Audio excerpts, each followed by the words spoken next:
भारत का संविधान लिखने वाला वो शख्स जिन्होंने सदियों की गुलामी की जंजीर तोड़ने का साहस दिखाया, लेकिन क्या डॉक्टर बी.आर. अम्बेडकर से भी कोई भूल हुई थी? इतिहास अक्सर या तो भगवान बना देता है या शैतान, लेकिन सच्चाई इन दोनों के बीच कहीं छुपी होती है। आज हम जज्बात से ऊपर उठकर लॉजिक और रिसर्च के साथ उन 3 मुद्दों पर बात करेंगे जिन्हें अम्बेडकर के आलोचक उनकी सबसे बड़ी भूल मानते हैं और उनके समर्थक उनकी सबसे बड़ी दूरदर्शिता। 1932 में अम्बेडकर ने सेपरेट इलेक्टोरेट की मांग की, यानी दलित ही दलित को नेता चुनेगा। गांधी जी इसके खिलाफ अनशन पर बैठ गए। अंत में पुनः पैक्ट हुआ।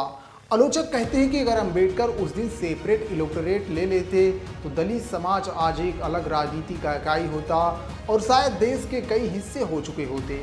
तो क्या उनका अपनी जिद पर अड़ना देश की एकता के लिए खतरा था?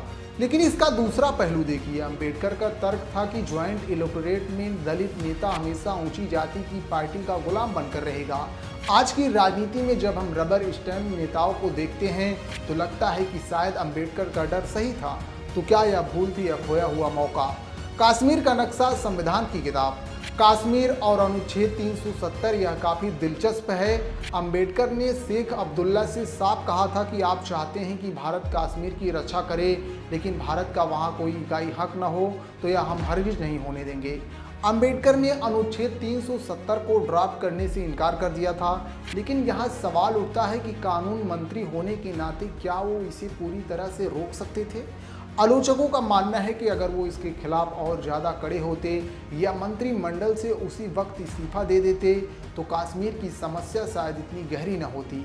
उनका मौन रहना या इसे होने देना उनकी एक राजनीतिक चूक मानी जाती है जिसने देश को दशकों तक उलझाए रखा। 1951 में अम्बेडकर ने इस्तीफा दे दिया क्योंकि हिंदू कोड बिल पास नहीं हो रहा था और 1956 में उन्होंने लाखों लोगों के साथ बौद्ध धर्म अपना लिया। यहाँ एक बड़ा तर्क था। कुछ लोग कहते हैं कि अम्बेडकर ने हिंदू समाज को सुधारने की बजाय उसे छोड़ दिया था, जो उनकी सबसे बड़ी भूल थी।